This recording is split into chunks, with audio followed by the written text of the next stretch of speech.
Guys, I'm just gonna make this as a follow-up video to the part 1 and 2. Um, I guess this is kind of just be a video where I put everything together and really show that guns don't cause more crime and generally actually cause less when there's more legal possession of them. I guess a lot of the things pro-gun control people generally say is that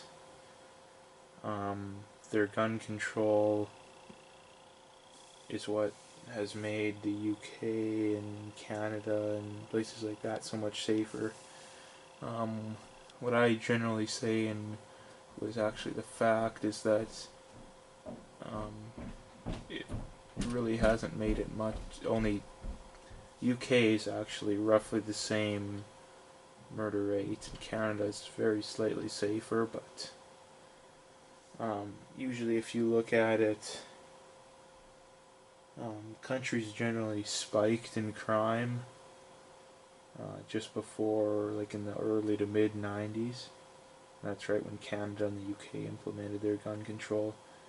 This chart doesn't go back any more than 1990, but if you look it up for yourself, you'd see that the UK murder rate is lower if you go back more.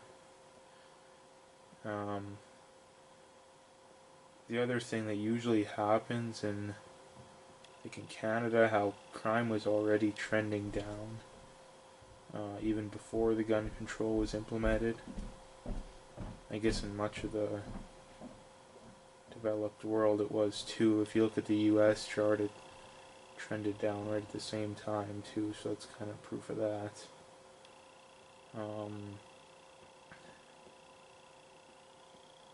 The other thing is, I guess Canadians, a lot of people don't even realize that in 2014 there was 2 million people who held licenses to own guns, and if you asked me, I'd probably guess that, I don't know, there's probably at least 200,000 or 300,000 people that own guns illegally.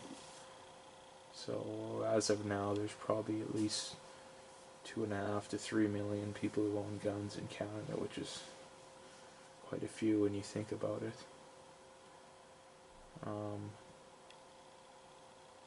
Yeah, the other thing people generally bring up is the US being such a violent place, which really isn't the case if you look at their previous numbers from the 1960s to about the 80s. It was actually much higher murder than it was now. It's actually gone down significantly since then. Between the UK, Canada, and the US is actually, their crime has actually gone down the most in the last 25 years. If you actually look at the numbers, the US has gone down actually fairly significantly. Canada slightly, and the US or the UK just a little bit. There's another couple charts. This is probably one chart that single-handedly proves that more guns mean less crime. This is a chart. The blue line here is the number of people, they're the percentage of people with their concealed carry. And this red line here is the violent crime rate. Violent crime rate generally consistently goes down, and concealed carry percentage goes consistently up.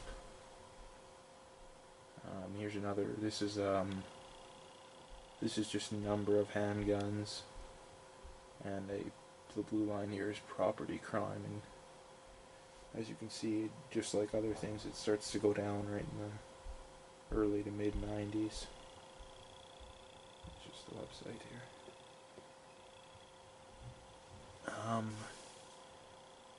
The other thing too I found interesting is that when you add up, and this is probably very shocking to most people, if you add up the murder rate of the 10 states with the highest amount of gun ownership, it's 2.98.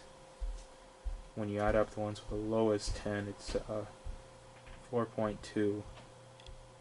I didn't even include Washington because it actually has a very high murder rate, so if I did, it'd be even higher than 4.2. The other thing too is Canadians like to think how safe and how good we got it here, but as a Canadian, if you were to move to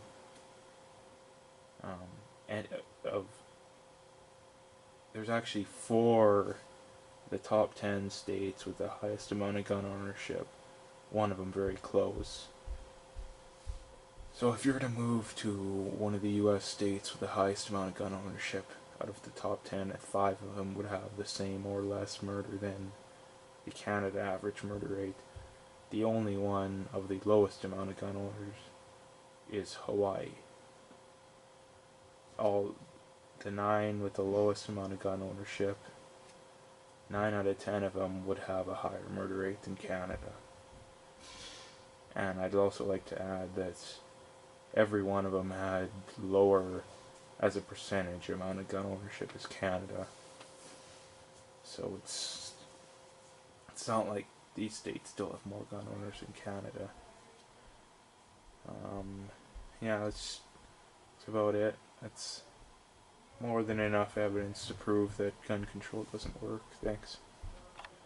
I'm also going to be making videos explaining why certain gun control proposals are just total BS and stuff in the future, but stay tuned for those.